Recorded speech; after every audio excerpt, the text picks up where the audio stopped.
Hello friends, welcome to my YouTube channel. मैं अंकित कुमार आपका फिर से वेलकम करता हूँ हॉरर की दुनिया आपके अपने यूट्यूब चैनल पर। तो बहुत सारी स्टोरीज मैंने आप लोगों को बताई है भाई, जिसमें आपको सबसे ज्यादा अच्छी कौन सी लगी प्लीज कमेंट करके जरूर बताया करो। और आज की जो मैं स्टोरी बताने जा रहा हूँ ये दिल्ली के भूरी बटियारी महल की है। जी हाँ दोस्तों, आपने काफी बार दिल्ली के हॉन्टेड लोकेशनों में इसका नाम जरूर सुना होगा, क्योंकि भाई ये बहुत हॉन्टेड बताया भी जाता है और यहाँ पे आज भी कई चीजों की प्रेजेंस फील होती है जो वहां पे घटनाएं हुई हैं। और कहा जाता है कि इसके ऊपर बहुत सारी पहले से भी बहुत सारी वो बनी पड़ी है, स्टोरीज बनी पड़ी है, बहुत सारी बातें बनी पड़ी है। बट भाई जो स्टोरी मुझे मालूम पड़ी है मैं वो स्टोरी आज आप लोगों को बताने जा रहा हूँ। कहा जाता है कि आज से कई सालों पहले वहां राजा वगैरह रहते थे। तो ये भी स्टोरी बनी हुई है कि राजा रहता था, तो वो राजा जो थे ना, उन्होंने अपनी पत्नी को या अपनी रानी को किसी और के साथ पकड़ा था, मतलब किसी के साथ प्रेम में थी वो। तो जिस चक्कर में उसने अपनी ही पत्नी की हत्या करवा दी थी। जी हाँ दोस्तों, ये कहानी भी सुनने में आई है। बहुत सारी स्टोरीज बनी हुई, बख्तियार के बारे में उसमें बताया गया। बख्तियार नाम का एक व्यक्ति जो राजा था वो भी उसने उसके ऊपर भी स्टोरीज बनी पड़ी है। बट रियल की स्टोरी जो है भाई, कहा जाता है कि एक समय में वो पूरा भूरी नाम का जंगल था, वहां पे जंगल हुआ करता था। तो आए दिन वहां पे आना जाना लोगों का लगा रहता था। तो कहते कहा जाता है कि एक औरत थी, वो औरत उस जंगल के अंदर भटकते भटकते उस महल में पहुंच जाती है। और कहा जाता है कि जो उस औरत को जंगल में देखा गया, लेकिन उसकी डेड बॉडी जो थी वो उस महल में मिली। और तब से वहां पे कहा जाता है कि ऐसी ऐसी घटनाएं होती हैं। और बहुत सारी ऐसे ऐसे लोगों को, कई लोगों को उसकी वाइट शेडोज दिखी हैं, कई लोगों को उसकी प्रेजेंस फील हुई है। तो आज जो मैं स्टोरी आपको टेल करने जा रहा हूँ या मतलब बताने जा रहा हूँ, तो ऐसी है कि इस औरत के साथ ऐसा हुआ था कि ये किसी चीज को छोड़ के भाग के आई थी अपने घर से, और कहीं ना कहीं इसको वहां पे पीड़ित किया जा रहा था। तो वो उस तरीके से दौड़ते भागते वहां पहुंची। जब वो वहां पहुंची तो वहां पे ऐसा था कि अब वो भटक चुकी थी उस भूरी नाम के जंगल में। तो वो जब भटक गई तो लोगों का कहना था कि अब वो वहां भटकी थी और वो उनको जंगल में तो दिखी, लेकिन उसकी डेड बॉडी जो थी उनको उस महल में ही मिली।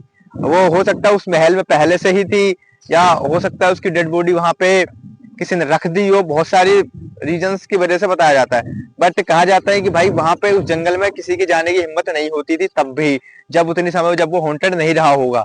बट वहां पे कहा जाता है कि बहुत सारे लोगों की डेड बॉडीज पहले भी मिल चुकी हैं और बहुत से लोगों को वहां पे प्रेजेंस फील हुई है। और ये भाई कहीं ना कहीं बहुत सच्ची घटना है और मैंने भी इसके बारे में बहुत सारी बातें सुनी है। और ये जो स्टोरी है, ये स्टोरी मेरे ही दोस्त ने मुझे बताई थी कि यहाँ पे ऐसे ऐसे घटना, और उसके साथ एक घटना हुई थी, उसी ने उसके थ्रू मुझे ये घटना पता चली है। मैंने कहा मैं इसके ऊपर जरूर कवर करूंगा ये स्टोरी। तो उसके साथ क्या हुआ था, एक दिन जब वो उसी साइड उसी रास्ते से कहीं से आ रहा था, तो उसने कहा था कि ऐसा लगा था कि कोई, वो भाई नाइट शिफ्ट ड्यूटी करता था, तो वो जा रहा था जॉब पे, वो गार्ड वगैरह की ड्यूटी करता है। अब वो जा रहा था तो उसको ना ऐसा लगा कि कोई उसकी गाड़ी के पीछे, उसका जो भूटी भूरी बटियारी का जो महल है ना, उसके जो पीछे साइड में जो बताते हैं कि किसी हाईवे साइड से निकल के जा रहा था वो हाईवे से, तो उसको वहां पे उसकी प्रेजेंस फील हुई। और उसको ऐसा लगा कि कोई उसकी बाइक के थ्रू साथ में ही भाग रहा है और उसको उस जंगल के अंदर व्हाइट कलर का शेडो दिखा। तो उसने मुझसे ऐसे ऐसे बताया कि अंकित ऐसे ऐसे मुझे एक चीज दिखी। और भाई वो मेरे कांटेक्ट में बहुत टाइम से नहीं था, बट उस दिन उसको पता नहीं कैसे कहा कि उसने शायद मेरी स्टोरीज वगैरह की मैं लिंक वगैरह व्हाट्सएप वगैरह पे लगाता हूँ, तो उसने मेरी स्टोरीज वगैरह की लिंक देखी, तो उसने कहा यार तू भू इन सब चीजों के बारे में वीडियो बनाता। मैंने कहा हाँ भाई, रियल इंसिडेंट्स कवर करता हूँ। तो बोला ठीक है यार, मेरे पास भी एक रियल इंसिडेंट है जो शायद तेरे को पसंद भी आए। तो भाई उसने मुझे सारे इंसिडेंट शेयर करा, उसने मेरे को बताया कि ऐसे ऐसे मेरे साथ घटना हुई और मेरे को लगा मेरे गाड़ी के साथ कोई भाग रहा है। तो मैंने फिर उसके बाद क्या हुआ कि उसकी तबीयत काफी दिन तक खराब रही। उसके बाद मतलब फिर उसकी दवा वगैरह अपना करवाया, उसके बाद ठीक हुआ। बट कहा कि तेरे ऊपर किसी की परछाई पड़ गई थी, बट अब तू ठीक है, ठीक है, किसी से पता करवाया था उन्होंने। तो ये थी एक भाई नॉर्मल सी स्टोरी जो भूरी बटियारी महल के बारे में बताया जाता है। तो भूरी बटियारी महल एक समय में, आज के समय में बहुत हॉन्टेड कहा जाता है और बहुत हॉन्टेड है भी भाई। वहां से आज भी लोगों का बताना कहना है कि वहां से चीखने चिल्लाने की आवाजें आती हैं।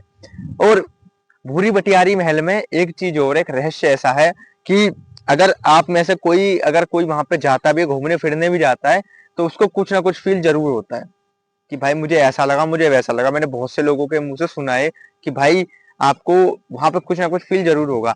ऐसे जैसे राजस्थान में आपने कुलधारा वगैरह के बारे में और भानगढ़ के बारे में बहुत सुना होगा। बोलते हैं भानगढ़ में तो एक समय के लिए कुछ नहीं बताएगा कोई, लेकिन कुलधारा में जरूर बता देगा, क्योंकि कुलधारा एक ऐसी जगह, हॉन्टेड जगह है जो बहुत ही ज्यादा रहस्यमयी है। तो हमारे भारत के अंदर ऐसे बहुत से रहस्यमयी जगह है भाई, जिसके बारे में हमें भी नहीं पता और आप लोगों को भी नहीं पता होगा। और भाई ऐसी ऐसी चीजें हैं। तो भाई अगर आपके पास भी कोई ऐसे हॉन्टेड स्टोरीज या हॉरर स्टोरीज हुआ करें तो प्लीज हमारे साथ शेयर करो। आपके साथ भी कोई रियल इंसिडेंट हुआ हो तो प्लीज अपने हमारे साथ शेयर करें। मैं उसको अपनी आवाज के थ्रू लोगों तक पहुंचाऊंगा। एंड आपको नंबर मेरा डिस्क्रिप्शन में मिल जाएगा और होम स्क्रीन पर भी लगा देता हूँ। तो जय श्री राम भाई, राधे राधे।